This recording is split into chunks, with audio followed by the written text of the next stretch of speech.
کنڈی صاحب نے بڑی نصیحت آموز باتیں کی، میں ان کا شکریہ ادا کرتا ہوں۔ میری گزارش ہے کہ آج بے نظیر شہید کی مٹی اور ذوالفقار شہید بھٹو کی مٹی پکار پکار کے یہ کہہ رہی ہے کہ آپ اس ملک کے ساتھ کیا کر رہے ہیں۔ میرا خیال ہے یہ جواب انہوں نے نہیں دیا۔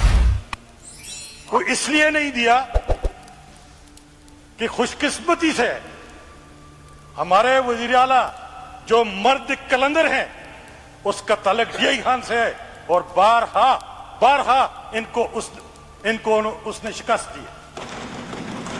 جناب اسپیکر،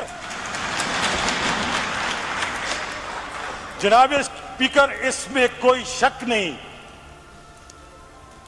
کہ بے نظیر بھٹو کی قربانی ہے، شہید کی، ذوالفقار علی بھٹو کی قربانی ہے، لیکن آج وہ قربانی جو ہے انہوں نے پاؤں کے نیچے رون لی ہے۔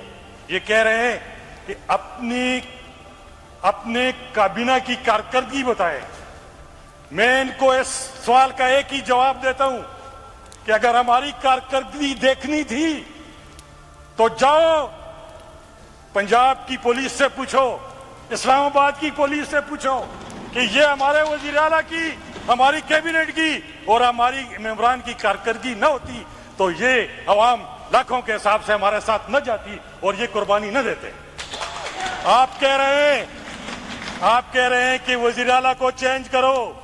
انشاءاللہ یہ مرد مجاہد، یہ وزیر اعلیٰ انشاءاللہ 5 سال پورے کرے گا، خدا کے فضل سے انشاءاللہ آپ کو سمجھ آ جائے گی۔ اب اس بات کا ایک حل ہے میرے پاس۔ احمد کنڈی صاحب، آپ میرے پاس ساتھ جائیں ہمارے گاؤں، وہاں پر ایک مولوی صاحب ہیں، وہ در کے تعویذ دیتے ہیں، اور آپ کو میں اس وزیر اعلیٰ کے در کے لیے ایک تعویذ کر کے دوں گا کہ آپ جدھر بھی ہوتے ہیں اس سے ڈرتے ہیں، اس ڈر کو دور کریں۔ آج بڑے افسوس کی بات ہے، آج میں نے گورنر صاحب کی پریس کانفرنس سنی۔ گورنر صاحب کیا کہہ رہے ہیں کہ جی خیبر پختونخوا میں کرپشن ہو رہی ہے۔ میں بالکل مانتا ہوں کہ خیبر پختونخوا میں کرپشن ہوئی ہے، لیکن وہ کس محکمے میں ہوئی ہے؟ وہ پاک PWD میں ہوئی ہے، وہ شانگلہ میں ہوئی ہے، وہ DI خان میں ہوئی ہے، وہ ساتھ میں ہوئی ہے، اربوں کی۔ اور پھر کیا ہوا؟ پھر ہوا اس طرح کی اربوں کی کرپشن کر کے اس پاک PWD کو تو بند کیا، لیکن پھر کیا ہوا؟ ایک ہفتہ پہلے پاک PWD دفتر اسلام آباد میں اربوں روپے کا ریکارڈ جلایا، لیکن ریکارڈ ہمارے پاس ہے۔ وقت آنے پر انشاءاللہ ہم اس کو ثابت کریں گے کہ چور کون تھا اور شاہد کون تھا، خدا کے فضل سے۔ لائق خان کو دور نکل گئے ہیں، وہ ادھر آ جائیں KP ہاؤس پہ اور وزیر اعلیٰ کی ابڈکشن پہ۔ جہاں تک یہ کہہ رہے ہیں کہ جی خود ساختہ روپوشی ہے، جناب والا یہ وہ مرد کلندر ہے۔ خواجہ آصف نے کہا کہ جی یہ کس قسم کا آدمی ہے، یہ ٹھیک آدمی نہیں ہے۔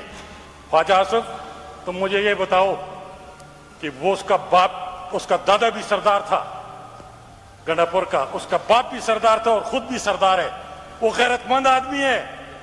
یہ اسپیکر صاحب نے جو بات کی ہے وہ رولنگ ہو گئی کہ اس کو رینجر نے اور اسلام آباد پولیس نے گرفتار کیا ہے۔ اگر آپ اس کو سولی پہ بھی چڑھا دیں، اب آپ کو اس کو سولی پہ بھی چڑھا دیں، یہ پورا صوبہ اس کے ساتھ کھڑا ہے۔ صرف ایک عمران خان کا اشارہ چاہیے، ہم ان کی جا کے اسلام آباد میں تس سے نس کریں گے، خدا کے فضل سے۔ کوئی خوف نہیں ہے، کوئی ڈر نہیں ہے۔ پھر کیا ہوا جناب اسپیکر کہ خود بھاگ گئے، وزیر اعظم راتوں رات بھاگ گیا لاہور اور اسلام آباد کو خالی چھوڑ کے افواج پاکستان کو لے آئے۔ یہ افواج پاکستان سے ہمیں کسی صورت میں کبھی نہیں لڑیں گے۔ ہم لڑیں گے تو آپ 45 اور 47 والوں سے لڑیں گے انشاءاللہ اللہ کے فضل سے، اور آپ کا